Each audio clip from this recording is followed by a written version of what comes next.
Amén, amén, amén, gloria a Dios. ¿Cuántos dan gloria al nombre del Rey Eterno? Tú no, ven acá, ¿con quién yo estoy hablando? ¿Verdad? ¿Cuántos dan gloria y honra al nombre del Rey Eterno? Gracias. ¿Qué pasó aquí? Se me vació de momento. ¿Cuántos dan gloria y honra al nombre del Rey Eterno? Ahora sí hay gente. Llegaron. Hermanos, que el Señor me los bendiga. El Señor me los bendiga más. Hace tiempo que no los veo, ¿verdad? ¿Cuántos, antes de empezar, cuántos pueden separar un segundo, un minuto ahí donde están, levantar su mano y dar gloria y dar honra al Rey Eterno? ¿Cuántos pueden hoy darle una expresión de alabanza? ¿Cuántos hoy pueden dar gracias por su fidelidad, por sus bondades? ¿Cuántos pueden dar gracias porque hoy nos ha permitido llegar hasta este lugar? Tú eres bueno, Dios. Ya vamos a empezar, pero dale ahí, dale una expresión de alabanza ahí donde estás. Te adoramos. Tú eres bueno, Señor.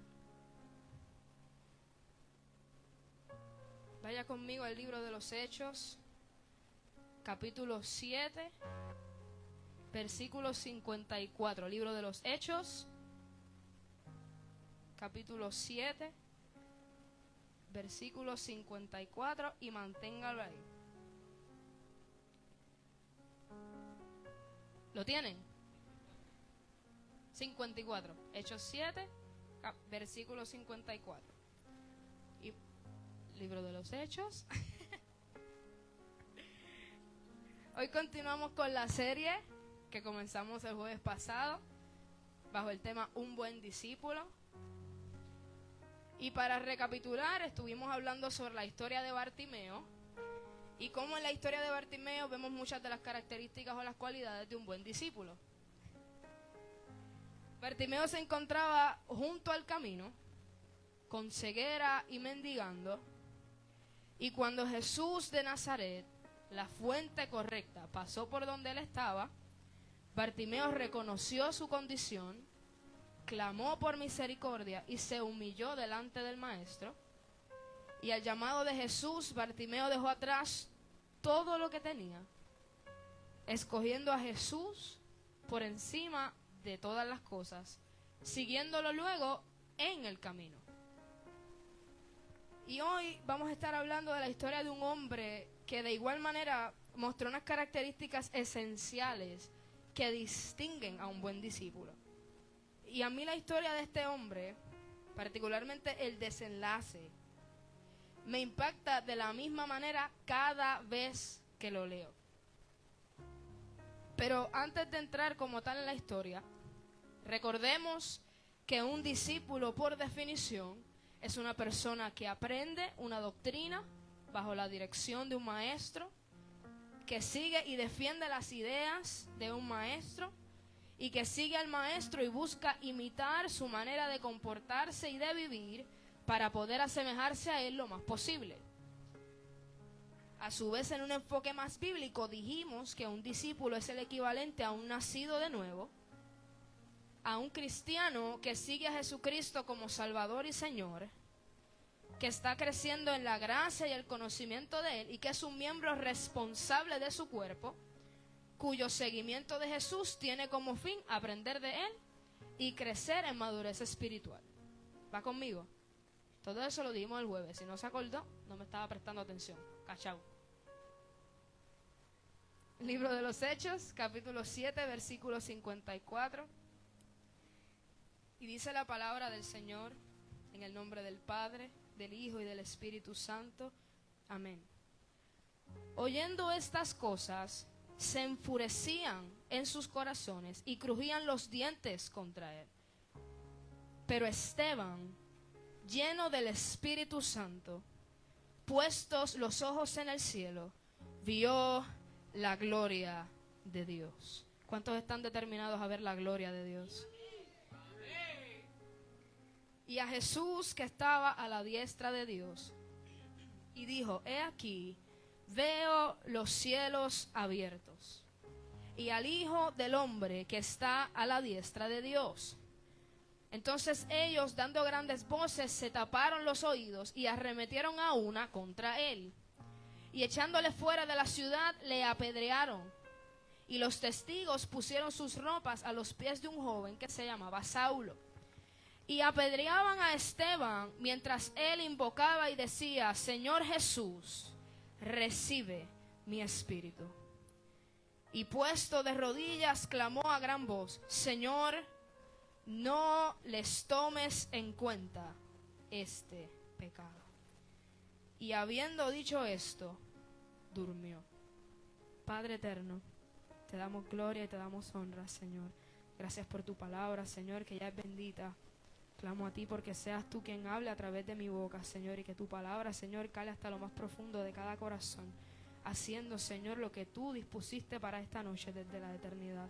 En el nombre de Jesús de Nazaret. Amén. Amén y amén. Esta historia de Esteban a mí me impresiona muchísimo por muchos motivos.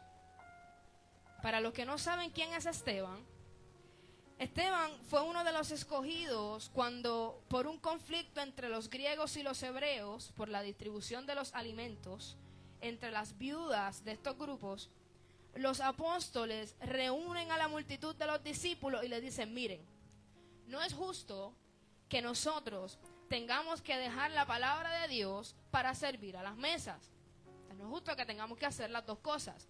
Busquen a 7 varones que puedan encargarse de ese trabajo y nosotros nos vamos a encargar de la oración y de ministrar la palabra. Y dentro de esos 7 varones estaba Esteban.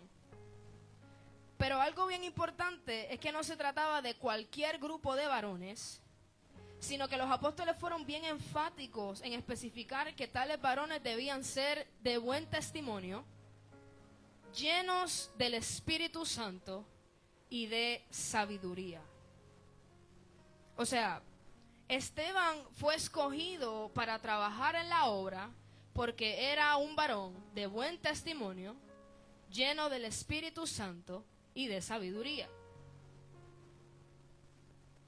Y dice la misma palabra que Esteban era un hombre lleno de fe, lleno del Espíritu Santo, lleno de gracia y de poder, con una sabiduría que otros no podían resistir. Y cuando nosotros hablamos de estas características de Esteban, es importante que entendamos que estas características no eran simplemente algo más, pues él era así en la vida de Esteban. Estas características en la vida de Esteban lo habilitaron para hacer aquello para lo que lo escogieron. Lo escogieron porque él tenía esas características. Aquí podemos ver que los apóstoles entendían que las personas que iban a estar trabajando en la obra, fuese en el área que fuese, haciendo lo que sea que fuesen a hacer, aun cuando no estuvieran haciendo la misma labor de ellos, de ministrar la palabra, tales personas debían ser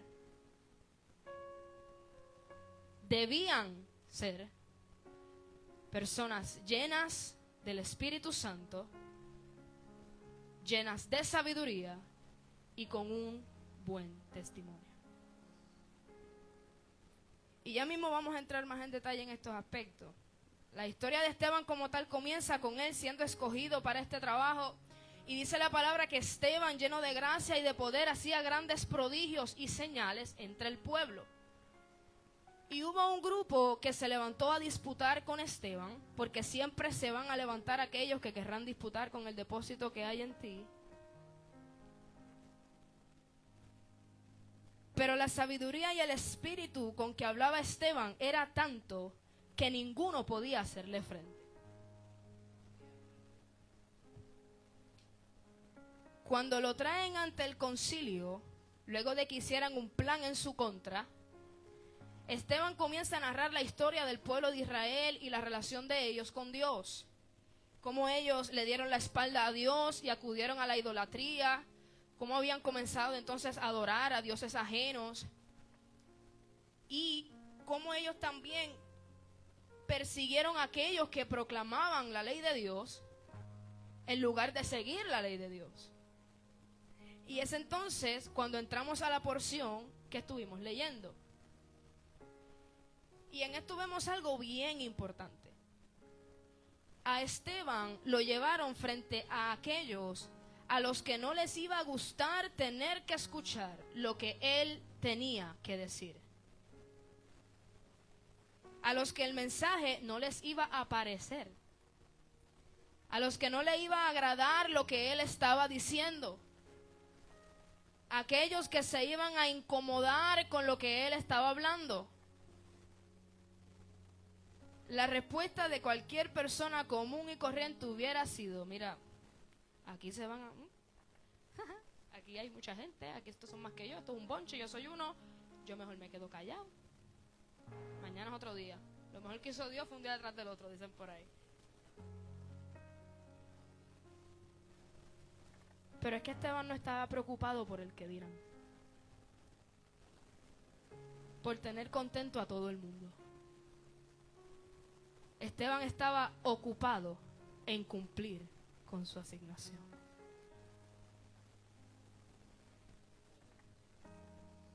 Obediencia. Estas personas estaban enfurecidas y crujían sus dientes contra Esteban porque Esteban, en lugar de callarse, hablaba con denuedo la palabra. Hablaba con denuedo la verdad. ¿Por qué? Porque él estaba ocupado en hacer y cumplir con su asignación. Un buen discípulo, pase lo que pase, ocurra lo que ocurra, pese a quien le pese y duela a quien le duela, se mantiene ocupado en cumplir con su asignación. Yo sí, ¿qué asignación? Predica la palabra. Haz discípulos en las naciones. Vive el evangelio. Perdona. Ayuda. Ama.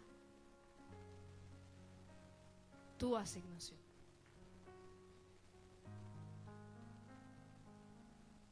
Y a pesar de que los que lo estaban escuchando querían arrancarle la cabeza,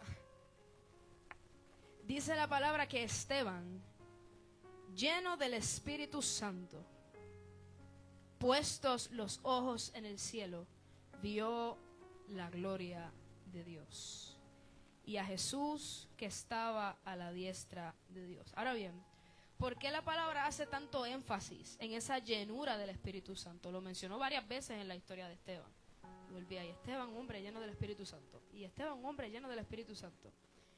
Porque es necesario que entendamos que como buenos discípulos tenemos que estar llenos, tenemos que ser sensibles y tenemos que estar sometidos al Espíritu Santo.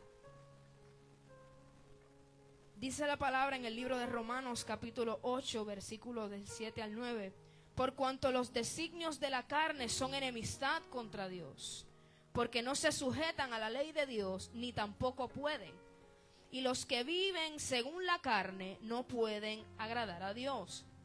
Mas vosotros no vivís según la carne, sino según el Espíritu, si es que el Espíritu de Dios mora en vosotros.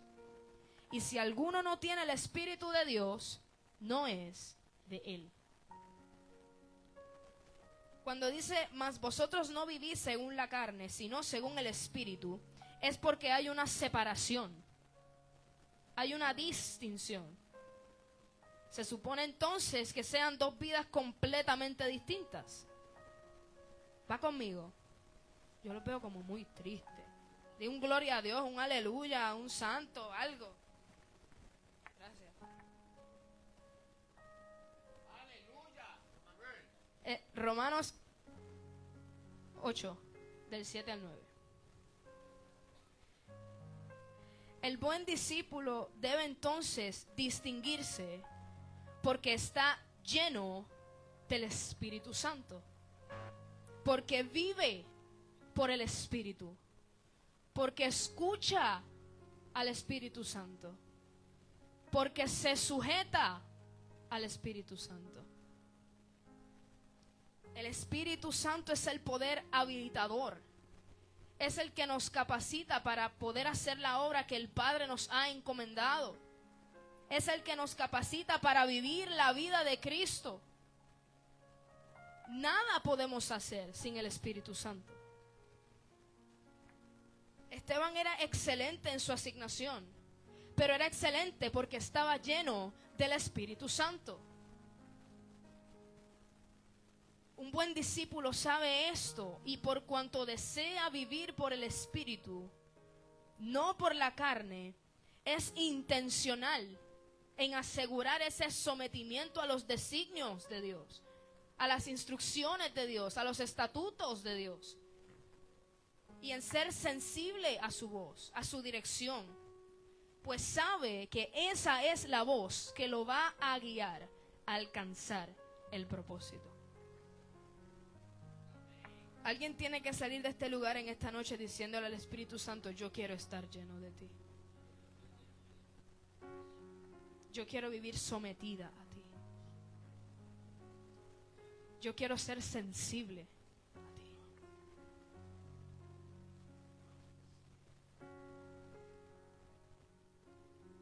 Dice la palabra en ese mismo versículo 55 que Esteban, puestos los ojos en el cielo. Puestos los ojos en el cielo. Puestos los ojos en la visión. Puestos los ojos en el diseño. Puestos los ojos en el propósito. Puestos los ojos en la asignación. Puestos los ojos en la encomienda. Puestos los ojos en las cosas de arriba. Esta es una cualidad que todo buen discípulo no solo debe tener, sino que debe anhelar. Había oposición alrededor de Esteban. Había molestia alrededor de Esteban. Él no estaba en el momento de mayor comodidad, por decirlo de alguna manera. Como dice el pastor, tirado para atrás bebiendo piña colada.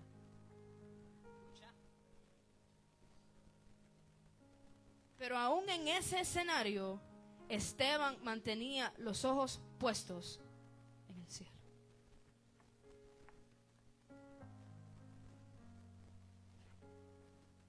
Lo contrario a esto fue lo que hizo Pedro. Y en ese escenario Jesús le llamó la atención. Cuando Jesús le habló a sus discípulos sobre lo que debía padecer, Simón Pedro le dice: maestro, de ninguna manera esto te acontezca. Pero Jesús le respondió a Pedro: apártate de mí, Satanás, me eres tropiezo. ¿Por qué? Y se lo dijo allí mismo: porque no pones tu mirada en las cosas de Dios, sino en la de los hombres. Al buen discípulo le corresponde mantener los ojos puestos en el cielo, en el llamado, en la asignación, en el propósito, aun cuando las cosas no estén como tú quieres, aun cuando las cosas no estén como tú desearías, aun cuando todo esté en tu contra, aun en esos días donde uno dice algo más, aun cuando se levante la oposición, aun cuando todo alrededor es, aun cuando sienta que ya no puede más,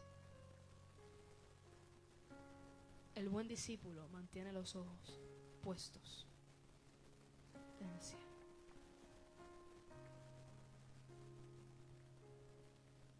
Y la palabra continúa diciendo: vio la gloria de Dios. Volvemos. las circunstancias que rodeaban a Esteban no eran las mejores.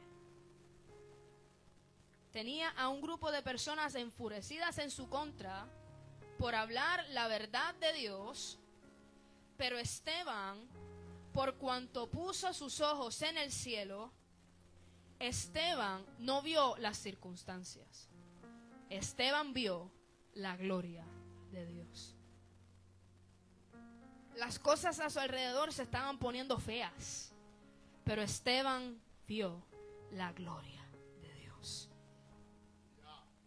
Las cosas a su alrededor se estaban complicando, pero Esteban vio la gloria de Dios. ¿Cuántos pueden decir hoy, no importa lo que esté pasando en mi vida, no importa cuáles son las circunstancias que me rodean, no importa cuán difícil está siendo todo, yo voy a ver la gloria de Dios?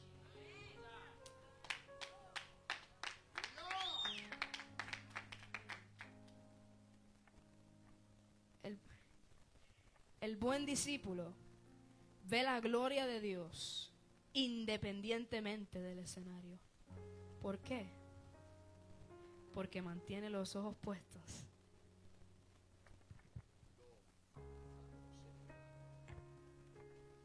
Lo mismo pasó con Eliseo y el criado. El criado de Eliseo se paniqueó cuando vio los carros de guerra. Pero Eliseo estaba viendo la gloria de Dios.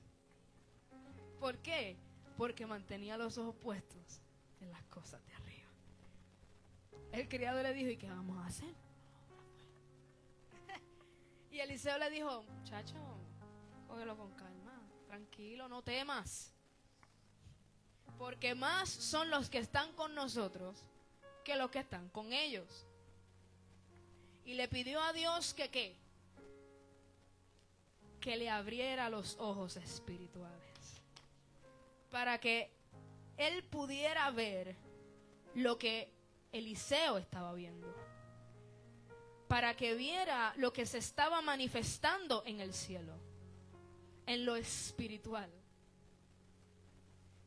Por eso dijo Pablo en el libro de Colosenses, capítulo 3, poned la mira en las cosas de arriba, no en las de la tierra.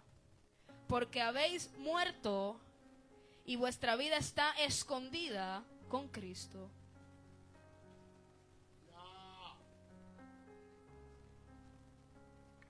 El buen discípulo, como un nacido de nuevo, que murió y ahora es una nueva criatura, debe mantener los ojos y verá la gloria de Dios. Aun cuando todo a su alrededor manifieste lo contrario. ¿Por qué? Porque el buen discípulo sabe entonces que el ver la gloria de Dios no es algo condicional a las circunstancias que nos rodean. El ver la gloria de Dios no es algo de circunstancias, no es algo situacional, dependiendo de. El ver la gloria de Dios es una actitud, es una convicción, es una mentalidad. Es fe.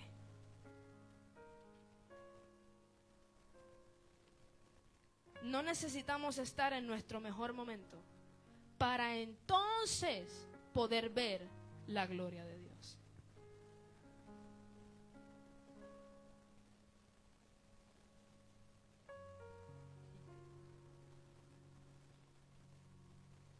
Esteban, cuando vamos al versículo 56, dice la palabra, y dijo, he aquí, veo los cielos abiertos y al Hijo del Hombre que está a la diestra de Dios. Esteban estaba viendo los cielos abiertos. Por favor, no perdamos de perspectiva el contexto de la situación en la que nos encontramos. El buen discípulo, cuando camina en la asignación, sin importar el qué dirán, sin importar las consecuencias, sin importar lo que puede costarme. Cuando camina en la voluntad del Padre, cuando hace aquello, salud, cuando hace aquello para lo que fue escogido, no solo va a ver los cielos abrirse a su favor, sino que va a caminar bajo cielos abiertos. Por eso el salmista decía, ciertamente el bien y la misericordia los tendré que buscar todos los días de mi vida.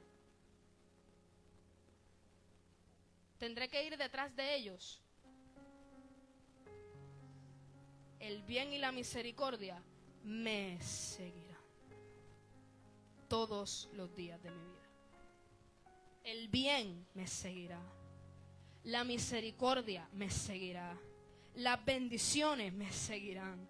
La gracia me seguirá. ¿Por qué? Porque Dios respalda al que lo honra. Porque Dios respalda al que lo sigue de corazón. Porque Dios respalda, Zulma, al que lo obedece. Esteban tenía la encomienda de hablar. Y el no haberse quedado callado le permitió ver los cielos abiertos a su favor. El haber sido fiel a la encomienda le permitió ver los cielos abiertos a su favor. El haber sido leal a Jesús, aun cuando bien pudo haber dicho, yo mejor me quedo callado y no digo nada porque esta gente me va a hacer algo a mí. Son muchos. El haber sido leal a Jesús y a su llamado, el llamado que Jesús le hizo, le permitió ver los cielos abiertos a su favor.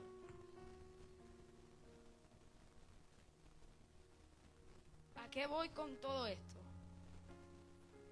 A que el buen discípulo debe reconocer que hay un trabajo que hacer, que hay responsabilidad sobre sus hombros, pero que va a haber la recompensa de Dios cuando de su parte media la obediencia.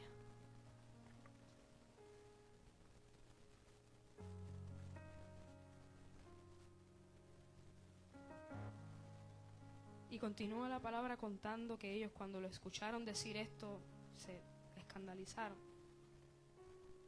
y lo apedrearon. Y dice el versículo 59, y apedreaban a Esteban mientras él invocaba y decía, Señor Jesús, recibe mi espíritu. Aquí hay algo que a mí me causa mucha curiosidad, porque Esteban le estaba diciendo a Jesús, recibe mi espíritu. El clamor de Esteban no fue, sálvame.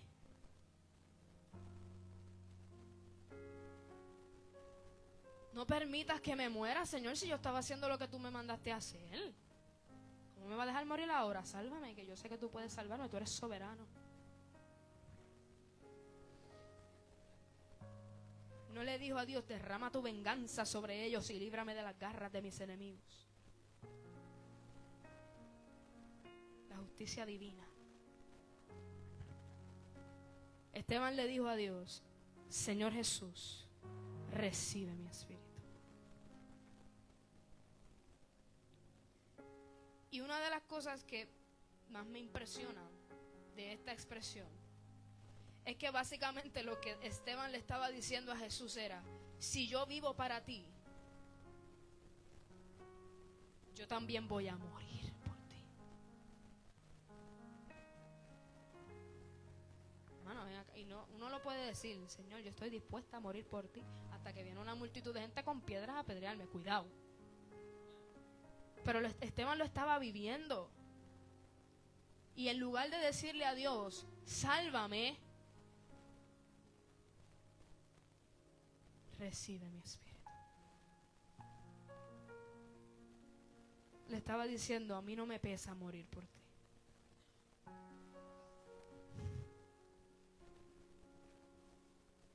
estaba diciendo, para mí el vivir es Cristo y el morir es ganancia.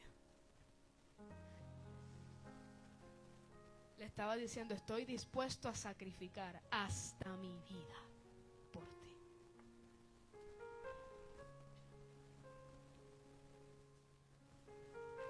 Esteban entendió muy bien lo que dice el libro de Romanos, capítulo 14, porque ninguno de nosotros vive para sí y ninguno muere para sí. Pues si vivimos, para el Señor vivimos, y si morimos, para el Señor morimos. Así pues, sea que vivamos o que muramos, del Señor somos.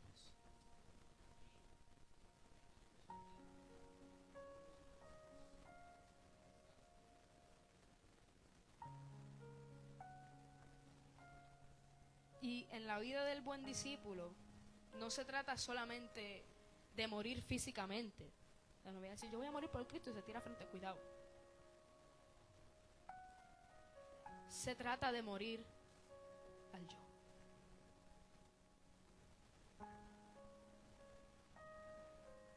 Se trata de morir a mis comodidades. Se trata de morir a mis anhelos. Se trata de morir a mis planes. Se trata de morir a mis sueños. Se trata de morir.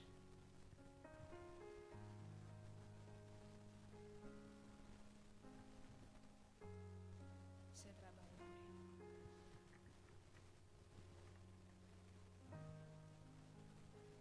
Y el buen discípulo debería morir todos los días.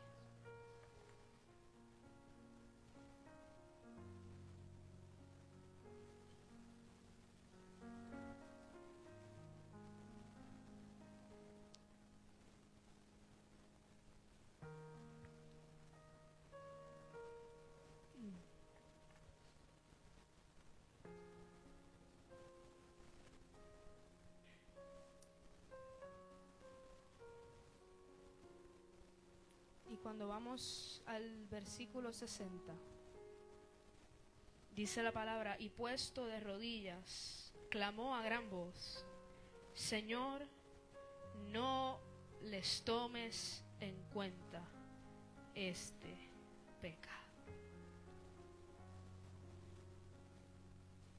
Yo no sé ustedes, pero yo puedo leer eso 20 veces y las 20 veces me vuela la cabeza. Porque Esteban, el escogido, el ungido, quien estaba lleno del Espíritu Santo y de sabiduría y de poder y de gracia y que hacía prodigios y señales, sabiendo que tenía el respaldo de Dios porque pudo ver los cielos abiertos y pudo ver la gloria de Dios aun cuando las cosas no estaban como quizá nosotros, mío. Pero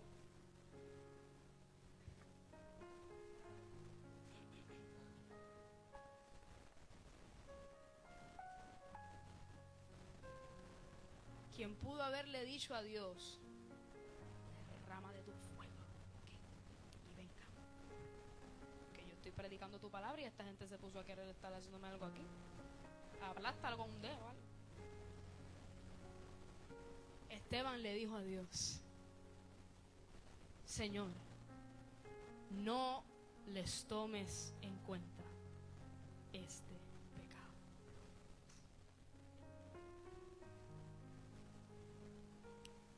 Esto me recuerda a lo que dijo Jesús en la cruz. Esteban reflejó el corazón y el carácter de Cristo bien impresionantemente. ¿Qué dijo Jesús en la cruz? Señor, perdónalos porque no saben lo que hacen. En esa situación, oye, lo llevaron, lo maltrataron, ¿qué no le hicieron a Jesús? Y en el momento preciso en que llega a la cruz, que está ahí, le dice a Dios, perdónalos.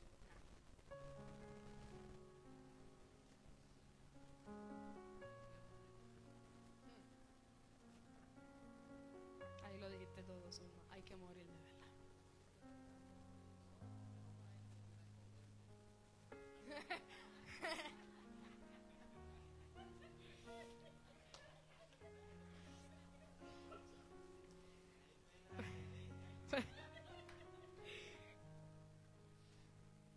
Y yo creo que así reaccionaríamos mucha gente. A ver, yo puedo pararme aquí a decir, no, pero que venga alguien por de mí, cuidado. Cuidado que yo soy nerviosa. Pero Esteban reflejó el corazón y el carácter de Jesús. O sea que Esteban estaba imitando al maestro.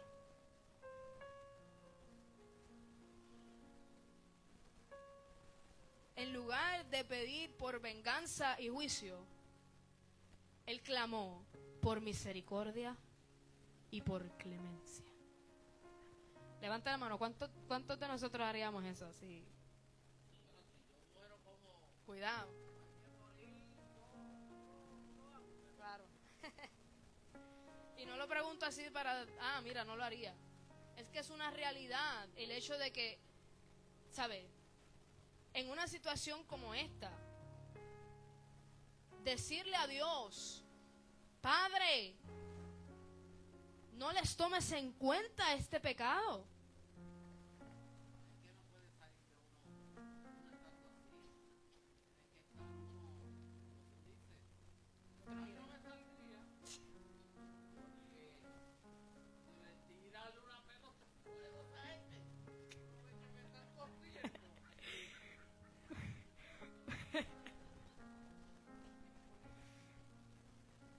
Pero Esteban, en lugar de pedir por venganza y juicio, él clamó por misericordia y por clemencia. Yo sí, ¿qué me dice esto? Eso a mí me dice algo bien fundamental. Eso habla del carácter de Esteban. Y eso habla del corazón de Esteban. El buen discípulo reconoce la importancia del carácter. Cuán determinante y esencial es el carácter en todo. En quién es, en lo que hace. Yo sí que es el carácter. El carácter es el conjunto de rasgos, cualidades o circunstancias que indican la naturaleza propia de una cosa o la manera de pensar y actuar de una persona o una colectividad, y por los que se distingue de las demás. El carácter es entonces la naturaleza, la esencia de la persona, aquello que lo distingue de los demás. En ese sentido, ¿cuál debe ser el carácter del discípulo? El carácter de Cristo. Debemos ser como Cristo. Todo cuanto el buen discípulo hace debe estar fundamentado en el amor. Dígame usted si en el corazón de Esteban no tenía que haber amor.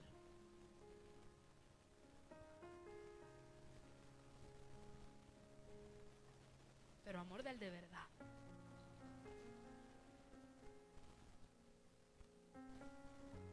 El amor debe mover al discípulo.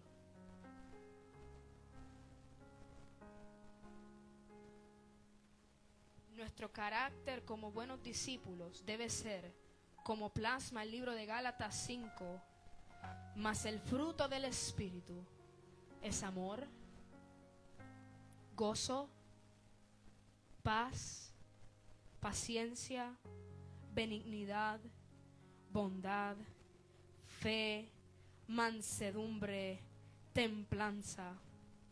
Contra tales cosas no hay ley. Como buenos discípulos, nuestro deber es procurar que nuestro caminar siempre esté movido y fundamentado en estas cosas.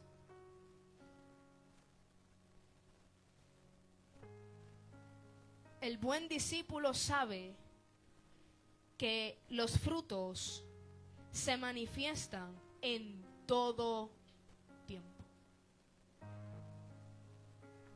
Porque los frutos no hablan de quién es la gente. Los frutos hablan de quién eres tú.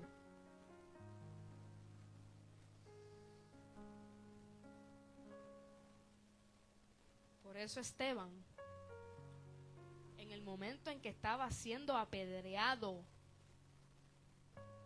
le dijo a Dios: no les tomes en cuenta este pecado.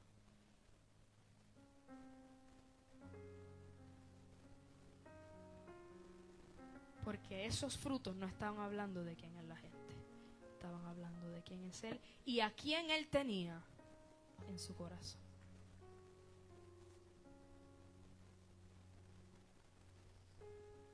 Si se nos olvidó el amor, la paz, la paciencia o el gozo, por ejemplo, cuando un miembro de nuestra familia o nuestro jefe viene acá a estar... Eso no habla del jefe.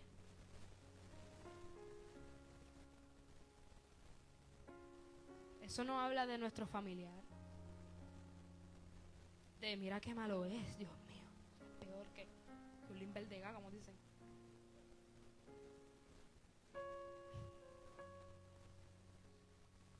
Yo tengo tu ADN.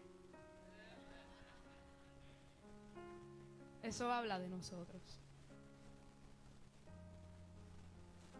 Como buenos discípulos, debemos ser intencionales en no permitir, y por favor escúchame con tu espíritu, debemos ser intencionales en no permitir que la naturaleza o la esencia de otros afecten nuestra naturaleza o nuestra esencia.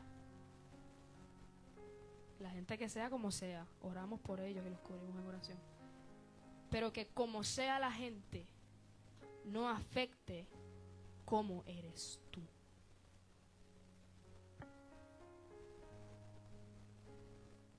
Un buen discípulo, como lo vimos en la historia de Esteban, tiene que desarrollar y reflejar el corazón y el carácter de Cristo Jesús.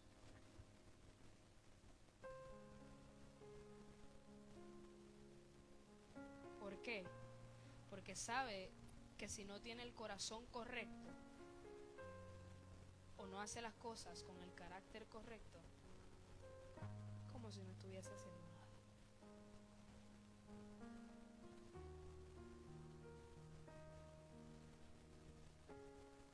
El buen discípulo, como en la historia de Esteban, reconoce el llamado que Dios le ha hecho, reconoce que hay una responsabilidad sobre sus hombros, reconoce que se va a levantar la oposición, se va a levantar la gente que les molesta lo que cargas, lo que Dios ha depositado en ti. Les molesta verte crecer, les molesta verte avanzar. Pero el buen discípulo le dice a Dios: yo voy para encima, cuésteme lo que me cueste.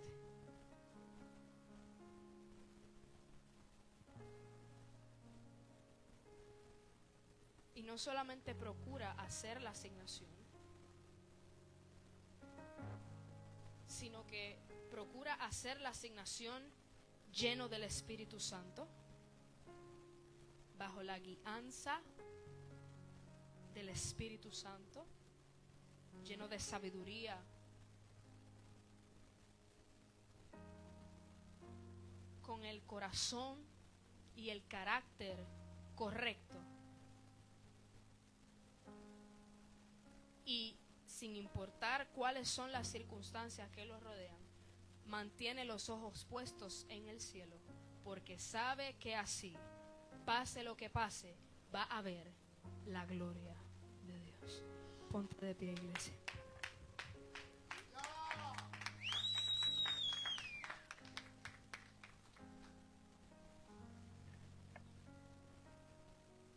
Hay algo bien importante, y lo mencionaba ahorita, y lo recalcaba, y lo discutíamos. Y es que la palabra habla y recalca y recae nuevamente sobre el hecho de que él estaba lleno del Espíritu Santo. Y si todos creemos en la palabra y lo que dice la palabra, sabemos que el Espíritu Santo de Dios está aquí ahora mismo. Así que ahí donde tú estás, yo te voy a pedir que tú cierres tus ojos.